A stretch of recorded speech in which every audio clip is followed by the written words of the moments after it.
Sa kasagsagan ng kamatangaan po tabi ning banggi, alas 12 ang punto. Nasa pag-aki lang sa kuyang piggy bank ta. Naglibor na po yung kang hapon. Namundagana naman. Panduayan na pamundag. Ta si inot kaya namangnuhan ko na lang na kuha ako nakaluwas na. Sa diton siya. Tapos kuyan pa itong medyo maluya-luya. Tapat ko to sa ilaw. Pero naghahangos-hangos man siya.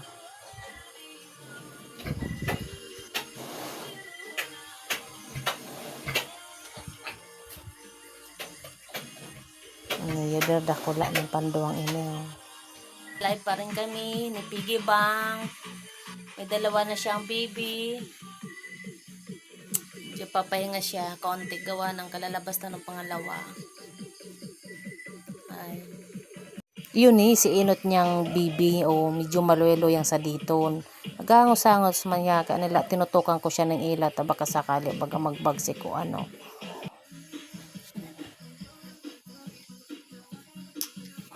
Kapag nagbabantay ako kada ko lang bubura-bura baga may kuwa, may quick, hindi ko na ano. Hindi ko na lang inintindi pero sa totoo natatakot man ako. Kalha sa kuyan baga ni kalagitnaan ng banggi. Bala na si Lord. Kuwang ko ng bantayan.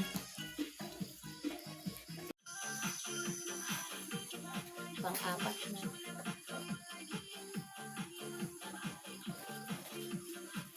Ang aga. Nakamati akong kagutuman. Sabay nagtuturo ang gaano. Timpla, inom-inuman tang kapit para habang nagalat-alat.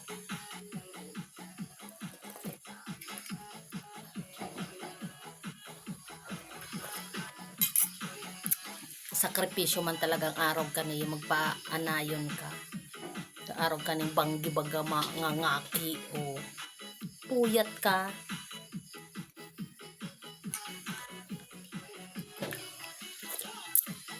Sabi nga idakan, di mo man talaga makuko ang gusto mo kung di ka magsakripisyo. Kaya udoy na sakripisyo kita. Salamat sa mahal na Diyos.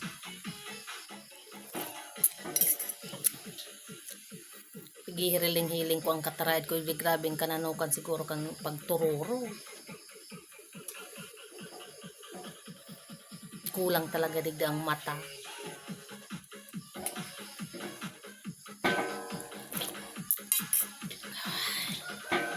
Gupigopan ta kaniyo tanganing mahali bagang medyo takot-takot.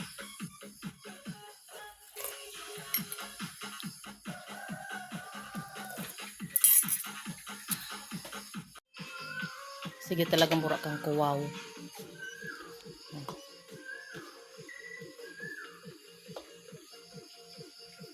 Ay, bayo ah. Ako mo dadapla ako. Tepon tayo na magpusi. Alat-alat lang tapos si unta.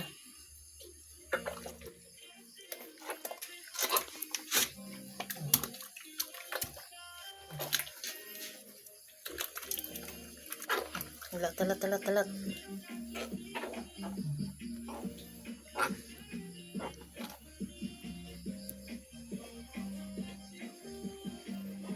Ayan na.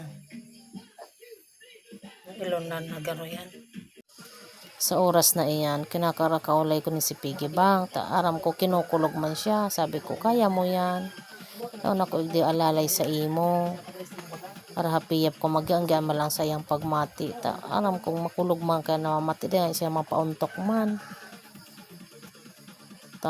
Siguro sige man puros-puros. Si pag-aki niya kaya day itong surumpaya. Kung day baga sunod-sunod. Nagbura-bura kaya si mga bibi. Oh. Ang bibi mo yan. Si Saro yaon duman. Naka-incubator. Medyo malay-loya. Yan ang bibi mo. Anong pa lang yung bibi mo? Yun na nitabi si Piga. Halat ko na magliwanag na magturaok na. Kaya na yan. Time na iyan. Yan ay sinamundag na ka mga ni Piggy Bank. Pero nasa 7 na yan 8. Yan o. 8 na yan.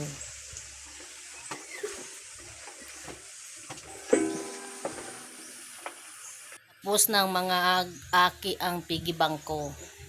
Inabot kami ngunyan na, anong oras na ngunyan? 8:30 na. Kapahingalo na siya o. Kapahingalo. Ako, odoy. Paduwa ko ng gatas tapos ng sarong kape. Lubat na. Gatas-gatas, magkaigwang enerhiya. Odoy na si mga bibi niya. Si Saro, odoy pa. Medyo maluya-luya pa yan. Siyam pa lang si naging kuya niya. Naging bibi niya. Siyam. Pero ining Saro, maluya-luya. Di ko lang sigurado kung mabuhay pa ni. Pero primerong pamundag yan. Kung baga inot na inaki niya yan. Kang 12:00. Hanggang ngayon yan. Na 8:30. Okay, nagkihinga man siya. Kaso di siya ito bagang di siya magtong malikot. Sana nga mabuhay man. Siya man pati ang pinakasadit sa magturugang. Siya lang si sadit man. Talagang kumbaga siya man talaga kaya sa duwan. Sabi ko salamat kung mabuhay kung dahil no choice man kita, di ba? Namundag siyang arog na kayam.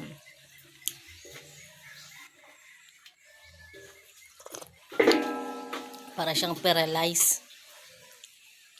Ay mapadodo pa ako kaning mga bibing iniyong. Pigaralian ko na yan ngipon. Halat ko lang ang ina maging okay man ta. Papainomon ko siyang maligamgam na may asukar tapos may ginaganing kalunggay tapos daw ning bayawas ugbos. Ginaga ako siya tapos iyo kong papainomon sa yabang maligamgam pa tapos haluan ko asukar. Tapos ang dudo niya pupunasan ko maning maligamgam na tubig. Nalat ko siya magbaon baka gusto na magkakan, papakanong ko siya tapos si Pids na naman tutubigan ko siya maligamgam na naman ulit. Tapos sasabayan ko siya ning sarong ko yan siya sining bitrasin para bulol talaga ako kaya para mo na pag mga English talaga bulol ako kaya vitamin B probiotic o bulol talaga. Pasensya na ka mo. Intindiho na lang nindo yan. Basta iyo na niyo. Yala ko sa pagkakanya. O sige na ta. Asikasuhong ka na tayo makapahingalo naman ako. Ang parong ko talaga. Parong man urig. Ta siyempre nasa urig gayod. Kasi mga urig-urig kulkul ko. Kaya o sige na. Babay na ta. Magkaparapahingalo naman. Mabango na gayod niyo. Na parong na niyong ko yan ta. Ay salamat sa Panginoon ta nakaraos ng sa kuyang hinahaditan na inahing baboy ko si Piggy Bank. Salamat sa Diyos. Salamat po talaga Panginoon. Sige na po, salamat man sa mga viewers ko. Salamat na maray. Ini may istorya na ko sa Indo. Kantay na mapadodo na kami. Inapudan ko na dyan si pagkot na nagpatabang ani ko. Masirion si anayon, agresibo. Tubagang ko yan. Time na daw piglilibak-libak mi. Habo niya magpadodo. Tayon pa lang, akala mi talaga kaya mano siyang bibi. Nag-apod akong technician or vet. O nag-abot man to. Pagkili nga pig-check niya si puwerta ni Piggy Bank. Tapos yun na to nilaog niya si kamot. May baby pa pala nin Saro. Kasi ugbong ka, naging 10 pala. Naging 10 talaga. Kasi ko ini-expect nga na may laog pa. Tapos yun to, kang nailuwas to, dinukot na, naginhawaan. Tapos si Piggy Bank, yun na to, bigla na siya nagigida. Nagpadodo na siguro yun ang si Pig mamati niya. Ka nagiging para siyang sensitive o wild, stress. Kuya naman pati ako, dito na kung paano na. Tapos siyempre solo lang baya ako. Kay ba na ko na dyan si Mary Jane. Salamat.